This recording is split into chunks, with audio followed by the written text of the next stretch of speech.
이 사건은 1997년 8월 충남 아산의 한 세차장에 옷을 잘 차려입은 남자가 나타나면서 시작됩니다. 세차장 하는 친구한테 전화가 왔어요. 네. 세차비가 7,000원인데 세차 한 번 할 때마다 3만 원 낸다는 거예요.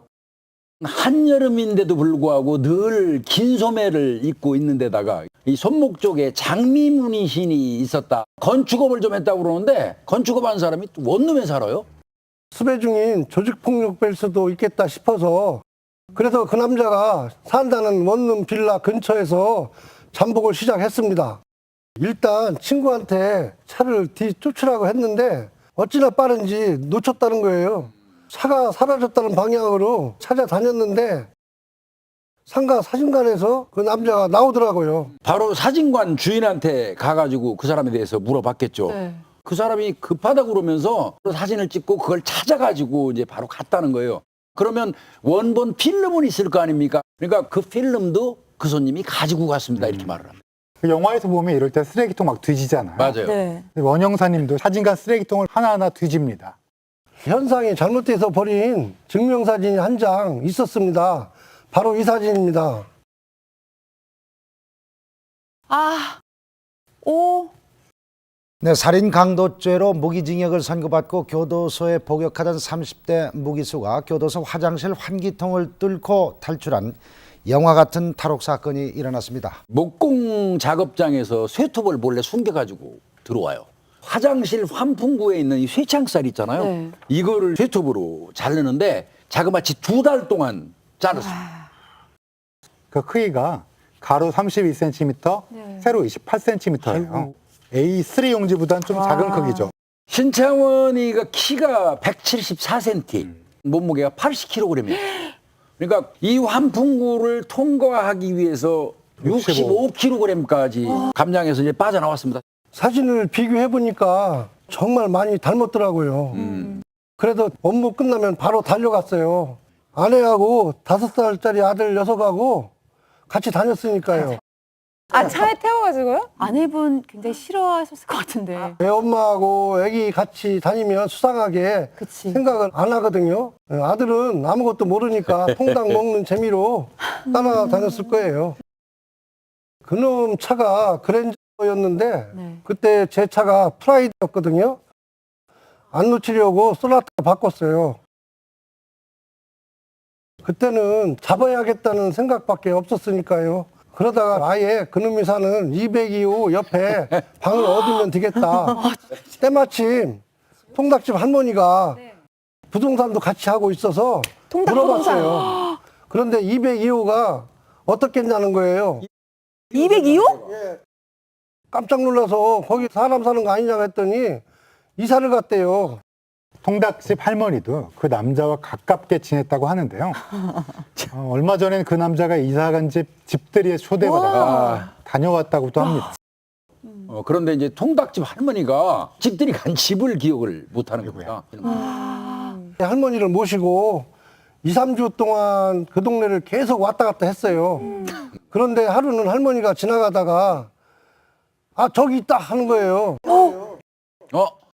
그놈이 줄넘기를 하고 있었어요. 어. 2단, 3단 막 넘어요. 와 진짜 잘하긴 잘하더라고요. 아니, 지금 잘하는 게. 어쨌든 뭐, 드디어 찾은 거잖아요. 줄넘기 잘하는 장면을 목격하면서.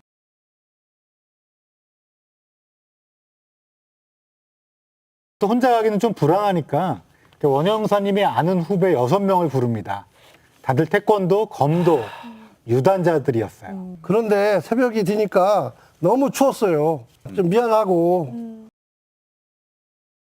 그래서 빌라 입구 옆에 있는 분양 사무실로 들여보냈어요. 대신 후배 한 명한테 너는 길목에 있다가 그놈 나타나면 바로 전화하라고 했어요. 서울 52노에 5023 그 차 넘버는 지금도 제가 잊어먹질 않습니다. 새벽 5시 30분 망서고 있던 그 후배가 네. 그 차가 나타났다는 연락을 우리 원영사한테 해준 것 같고요. 그 연락을 받자마자 이제 우리 원영사는 재빨리 빌라 입구로 들어갔고요. 입구로 들어서는데 자동차 불빛 전조등이 어. 쫙 비치더라고요. 그래서 얼른 1층과 2층 그 계단 사이로 올라갔어요. 그 남자도 빌라 입구에 들어섰습니다. 오. 그런데 그놈이 딱 하고 걸음을 멈추더라고요. 그 남자가 라이터를 켜서 주변을 이렇게 살펴보더니 1층에 있는 분양 사무실 문에 귀를 갖다 댑니다. 귀를 갖다 댑니다. 뭔가 감지했나 봐. 그 순간 정말 예민한 놈이다. 보통 놈이 아니구나 하는 생각이 들었어요. 시간을 주면 안 되겠다는 생각에 바로 그놈에게 가스총을 겨눴습니다. 꼼짝 마! 하니까 그놈이 획 돌아보더니 눈이 딱 마주쳤어요. 그 순간 우리 원형사가 이제 소지하고 있던 가스총이 두 발 탕탕하고 이제 발사가 됩니다. 그 남자한테 맞았나요? 맞았는지 안 맞았는지는 솔직히 몰라요. 엄청 빠르게 도망가더니 순식간에 사라졌어요. 대신에 피 묻은 흰 옷을 발견했어요. 죽도록 도망친 걸 보니까 확실히 신창원이 맞는 것 같네요. 같이 살고 있던 여성분이 계실 거 아니에요? 전 씨라는 여성이었는데요. 전 씨는 몇 번을 물어봐도 절대 신창원이 아니에요. 신창원이었으면 진작에 내가 신고했죠. 한 2달 정도 지난 다음에 그 전 씨가 울면서 네. 전화를 합니다. 사실은 그게 신창원이가 맞는데 신창원이가 나를 배신했다. 그래서 내가 좀 복수를 해야 되겠는데 지금 새로운 은신처가 있으니까 내 주소를 알려주마. 신창원에게 다른 여자가 생긴 사실을 전 씨가 알게 된 거예요. 22살 강 씨와 새 살림을 차린 걸. 우리 저 원영사님은 이제 다시 급습할 이런 계획을 세우게 되는데 이번에는 상사 한 사람한테 이런 내용을 이제 보고를 했고 그 상사가 형사 한 명을 붙여줍니다. 그리고 두 형사님이 빌라 302호 배를 누릅니다. 신문 좀 구독해 주세요. 문이 아주 조금 열리더라고요. 그때 문을 확 제치면서 집 안으로 한 발짝 들어갔습니다. 문을 열어준 여자 뒤에 트레이닝복을 입은 남자가 있었습니다. 네, 신창원이었습니다. 물을 쏠고 있었어요. 아. 그 타임에 지금 칼을 딱 들고 있는 거잖아요. 하필이면 그때. 들어가자마자 제가 소리쳤습니다. 신창원, 손들어! 신창원은 우리를 보자마자 들고 있던 칼을 휘두르기 시작했고 성큼성큼 다가오는데 기세가 너무 엄청나서 덩치 큰 형사가 뒤로 넘어집니다. 야. 거기 부딪혀서 저도 뒤로 넘어졌고 넘어지면서 저는 가스총을 쐈어요. 맞았어요? 정확히 명중한 것 같습니다. 그럼에도 불구하고 신창원이는 계속 이렇게 휘둘르면서 다가오는 거죠. 무서워. 눈 깜빡할 사이에 칼이 바로 저의 목까지 왔습니다. 그 순간 신창원이 이렇게 말합니다. 꺼져 있어. 안 찔렀어요. 찌를 수도 있었는데 안 찌른 거예요. 그건 지금도 고맙게 생각하고 있습니다. 일이 커지면 자기가 불리해지고 도망이 목표니까 아마 이거를 놔두고 그냥 가자 이랬던 걸로 보입니다. 운동 잘하는 후배들. 그분들은 신창원을 왜 못 잡았어요? 빌라 입구에서 시파이프를 들고 있던 후배 이 씨와 마주쳤어요. 네. 근데 신창원이 목욕 가방을 옆구리에 끼고는 아주 태연하게 저기 무슨 일 있나 봐요. 한번 올라가 보세요. 그런 말 하니까 이 빌라 주민인가 보다. 근데 아무래도 이제 감이라는 게 있잖아요. 신창원이다 소리를 지른 거고요. 캥거루처럼 뛰더니 감쪽같이 담을 넘었다. 그래도 끝까지 쫓아갔다고 해요. 이 씨라는 분이. 내리쳐갖고 왼손을 손목을 부러뜨렸다고 합니다. 운전을 해서 도망을 갔다고 합니다. 놓치고 난 다음에 확실하게 그 친구가 신창원인지 여부를 확인하기 위해서 그 집을 감식을 한 것 같습니다. 지문이 나왔고요. 그게 신창원인 걸로 밝혀진 겁니다. 키는 174cm에 얼굴은 갸름하고 몸 곳곳에 문신이 새겨져 있습니다. 이때부터는 이제 검문 검색이 엄청나게 강화되고 사진관 쓰레기통에서 이 발견했던 증명사진 이걸로 이제 수배 전단도 새로 제작을 이제 하게 됩니다. 이 일 있고 나서 일주일 정도 경과했을 때 우리 원 형사님은 경찰로부터 해임이 되고 맙니다.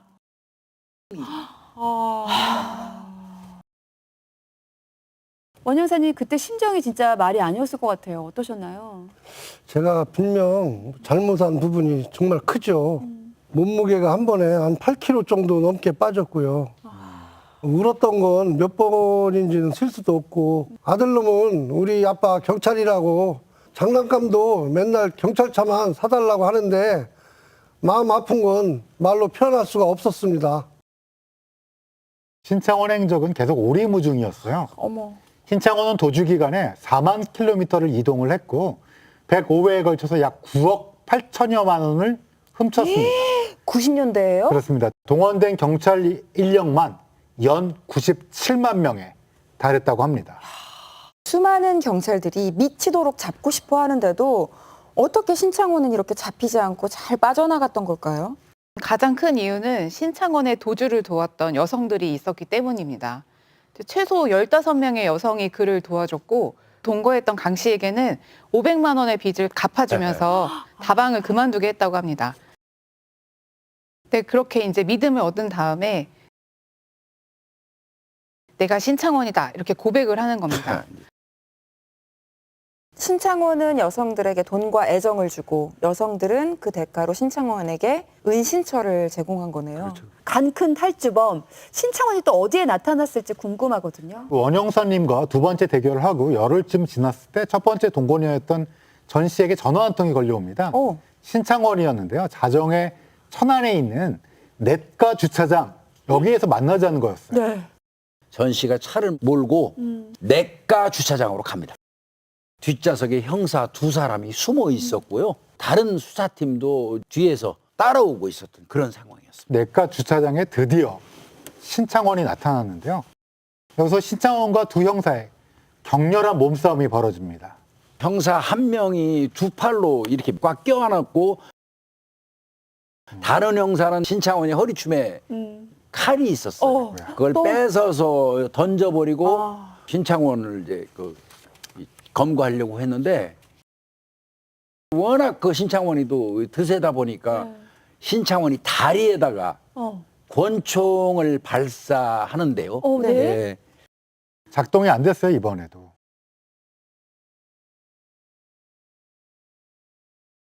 이즈음에는 경찰청에서 TT 권총이라고 249경짜리 요거 새로운 권총을 아주 조그만 거를 만들었어요. 이게 자주 불발이 됐습니다. 아 하필이면 진짜.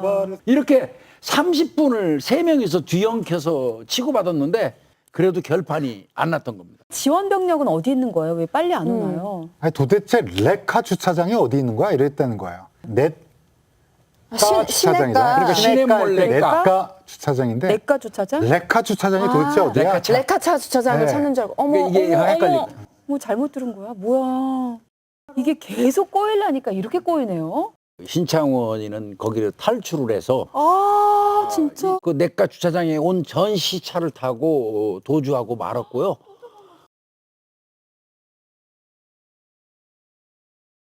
결국 형사들이 있는 자리에는 신창원이가 타고 왔던 차만 그 덩그머니 놓여있던 거죠. 탈주범 신창원이 1년여 동안 사용해온 검정색 다이내스티 승용차입니다. 옷가지와 침낭은 물론 귀금속과 각종 흉기, 번호판 등 우와, 뭐가 100여 저렇게 가지 많아. 물품이 발견됐습니다.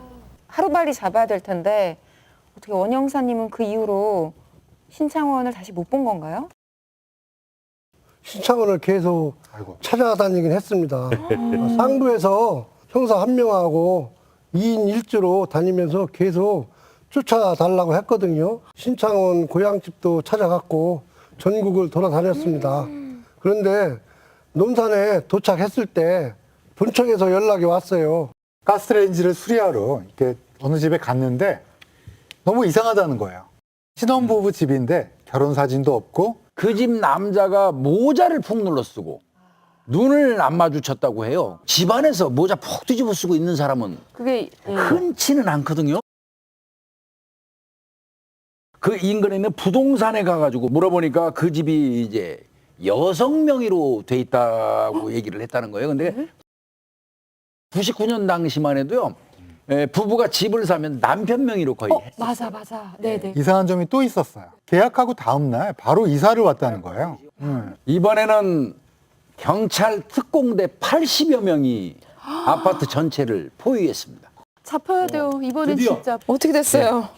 검거했습니다. 오, 예. 와. 경찰관 3명이 뒤쪽 베란다를 타고 아파트를 급습해 신창원을 덮쳤습니다. 잡아서 의자에 넘어뜨려 제압하고 너 누구냐 하니까 나가 창호입니다 해서 검거가 된 것입니다. 대치 중이라고 해서 바로 순천으로 가려고 했는데 10분 뒤에 검거했다고 바로. 연락이 오더라고요. 그동안 경찰들 고생하는 거 보면서 내가 그때 못 잡아서 나 때문에 다들 힘든 것 같아서 너무 미안했어요. 그런데 잡혔다고 하니까 아주 시원했습니다. 정작 원영사님은 해임되셨잖아요. 신창원을 2번 정도 추적해서 검거하지 못했다 해가지고 이제 해임 조치됐고 어떤 면에서 보면 우리 원영사가 이 경찰 조직 전체가 신창원을 검거하지 못하는 어떤 비난을 혼자서 그렇죠. 다 짊어진 그런 느낌은 없지 않아 있기는 해요. 그럼에도 불구하고 저는 좀 원칙적인 얘기는 할 수밖에 없겠습니다. 우리 원영사님이 섭섭할지 모르겠지만 형사는 어떤 그 범죄자를 감지하면 보고해가지고 공조 수사를 하는 게 맞습니다. 근데 이제 물론 그 당시 그 즈음에는 또 이 특진 시스템이 어떻게 돼 있었냐면 수갑을 채운 사람만 진급해요. 중요한 내용을 제보한 사람은 아무 필요가 없어요. 그냥 오로지 수갑 채우는 사람이 그냥 1등하는 그런 그 시스템이었어요. 이 공과를 정할 때. 지금은 이제 바뀌었습니다. 지금은 꼭 수갑을 채우는 사람만 그 특진하는 게 아니고요. 중요한 어떤 단서를 가지고 와서 사건을 해결할 수 있게 해준 사람한테 공과를 따져가지고 진급을 시키고 이런 시스템으로 좀 바뀌었는데 우리 원영사님이 아쉽지만 첫 번째 덮쳤을 때는 신창원인지 아닌지 긴가민가한 상태에서 확인하려고 했기 때문에 갈 수 있었는데 이후에 신창원이라는 걸 확인하고 난 이후에는 물론 상사한테 보고했지만 공식적인 루트를 통해서 상사한테 보고된 건 아니에요. 그 바람에 이제 본의 아니게 이게 2번째 이게 놓친 그런 부분이 있는데 그 부분은 잘했다고 할 수 없지만 그럼에도 불구하고 그 신창원이를 검거하기 위해서 가족까지 동원해가지고 그 원영사가 노력한 그 부분은 그 공과를 구분해가지고 해임까지 가서는 안 되는 사안이었거든요. 어떻게 다시 좀 복직 처리를 할 수는 없나요? 다행히 동료분들이 탄원서도 써주고 많은 분들이 도와주셔서 해임 처분 취소 소송에서 잘했어요. 승소를 했습니다. 아우, 너무 다행이네요. 공적을 독차지하려는 욕심으로 혼자서 일을 처리하였다고 보여지지는 아니하고 종래 모시던 상사를 찾아가 도움을 요청. 그러니까 보고를 하지 않은 게 아니었고 네. 이런 부분들을 고려했을 때 징계가 너무 무겁다고 법원에서 판단했습니다. 신창원이 같은 경우는요 무기징역이었지 않습니까? 네. 거기에다가 플러스 22년 6월이 더해집니다. 신창원이가 일생 동안 살아오면서 피해를 준 모든 사람들한테 100배 반성하면서 그렇게 살기를 바랍니다. 맞아요. 지난 과거지만 너무 사이를 불안하게 했었던 것, 또 저로 인해서 정말 힘들게 했던 우리 동료였던 경찰관 분들한테 정말 죄송하다는 말을 전하고 싶습니다. 최선을 다했지만 뭔가 국민들의 어떤 염원을 그때 해결하지 못했던 그런 마음일 것 같아요. 어디서 좀 요즘에도 잠복하고 계실 것 같아요. 누구나 한 번쯤 인생을 걸 만큼 간절히 원하는 일이 있을 겁니다. 그 일을 하는 과정에서 실수를 할 수도 있고요. 하지만 실수가 있었다고 해서 그 마음까지 진심이 아니었다고 할 수는 없겠죠. 오늘 스모킹건 여기서 마치겠습니다. 고생했어요. 감사합니다. 원영사 고생했다.